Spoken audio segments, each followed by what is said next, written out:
Assalamualaikum warahmatullahi wabarakatuh. Para pecinta Al-Quran di mana saja Anda berada, materi video kali ini kami menyajikan tentang persiapan sholat yang jarang diperhatikan.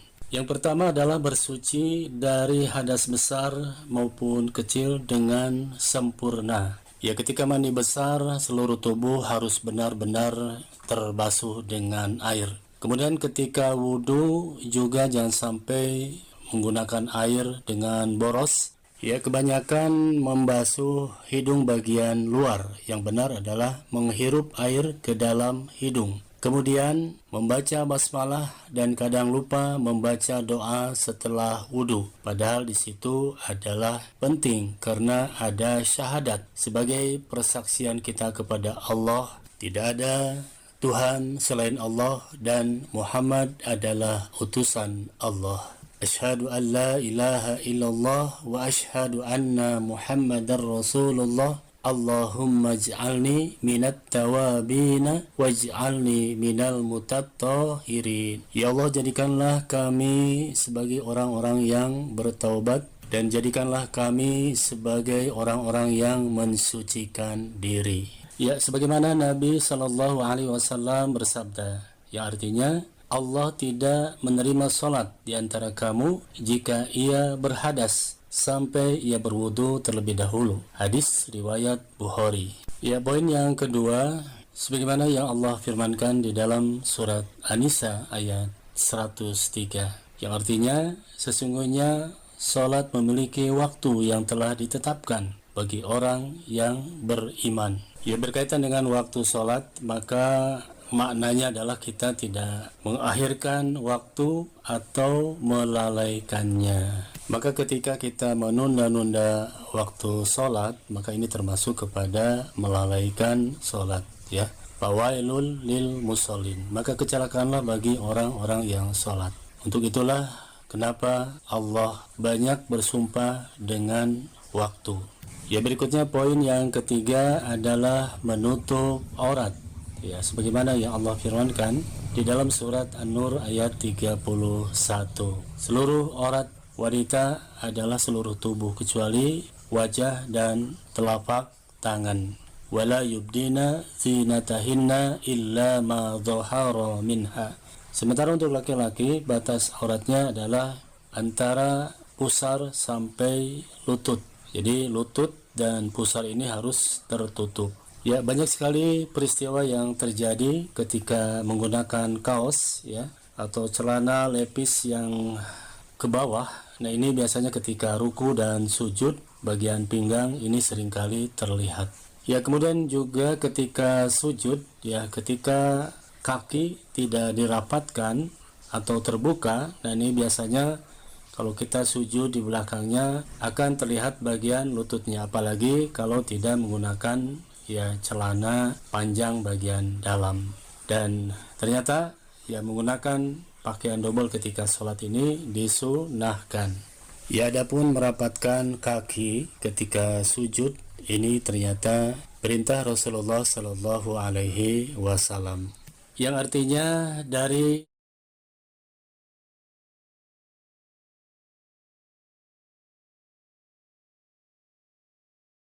Aisyah radhiyallahu anha, suatu malam aku kehilangan Rasulullah Shallallahu Alaihi Wasallam, padahal sebelumnya beliau bersamaku di tempat tidur. Kemudian aku mendapati beliau sedang sujud dengan menempelkan dua tumitnya menghadapkan jari-jarinya ke kiblat. Hadis riwayat Muslim. Ya, berikutnya poin yang keempat adalah bersih tempat dan juga bersih pakaian. Ada beberapa dalil yang berkaitan dengan pakaian, tidak hanya bersih tetapi juga terbaik. Yang pertama adalah firman Allah Subhanahu wa taala, A'udzubillahi minasyaitonirrajim, ya bani adama khudzu zinatakum inda kulli masjid. Ya. Hei anak Adam, pakailah pakaianmu yang indah setiap kali memasuki masjid.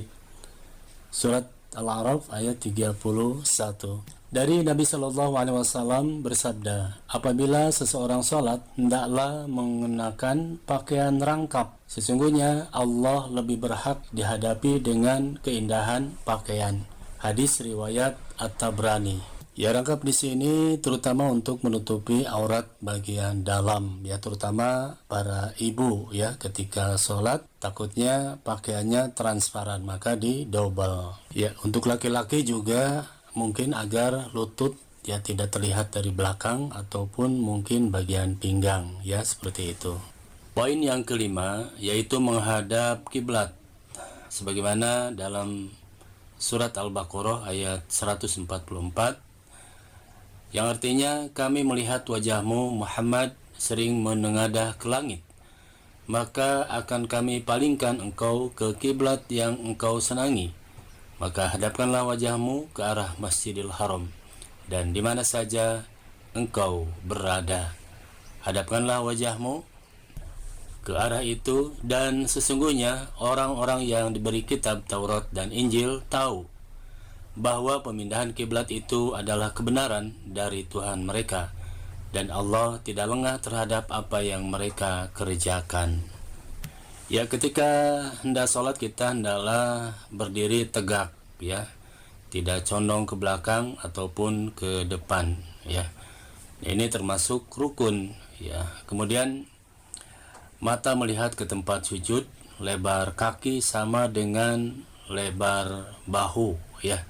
Jadi ketika sholat berjamaah, ya, bahu dan mata kaki jamaah yang lain ini saling menempel. Kemudian tidak menutup mata kaki, ya, dengan celana ataupun kain sarung.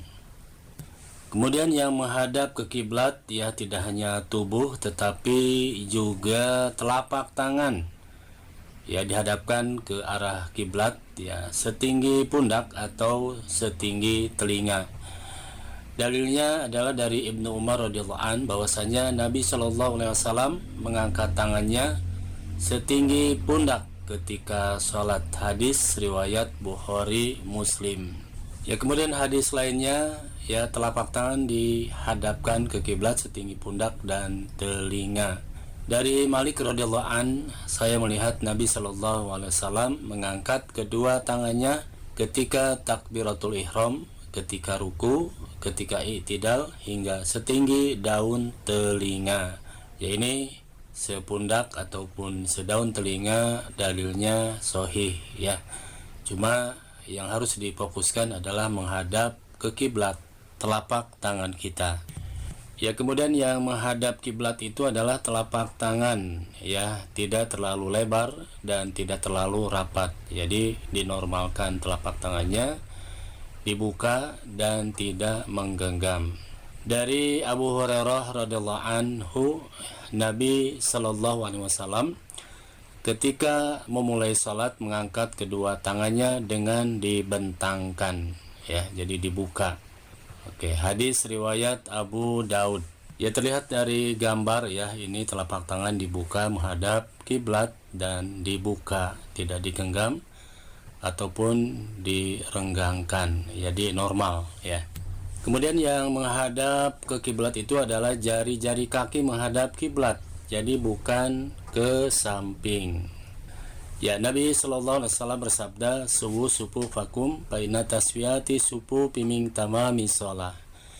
Artinya Nabi Shallallahu Alaihi Wasallam bersabda, lurus dan rapatkan barisan sopnya, karena hal itu merupakan kesempurnaan sholat. Hadis riwayat Bukhari Muslim. Jadi ketika berjamaah ini saling menempel, ya. Ya, demikian adik-adik sekalian, para pencinta Al-Quran, persiapan sholat yang harus kita perhatikan. Insya Allah nanti akan dilanjut, ya, dengan rukun sholat dan sunah-sunahnya, kemudian juga apa yang disebut dengan sutrah ketika sholat. Ya, terima kasih. Mohon maaf atas segala kekurangannya. Wassalamualaikum warahmatullahi wabarakatuh.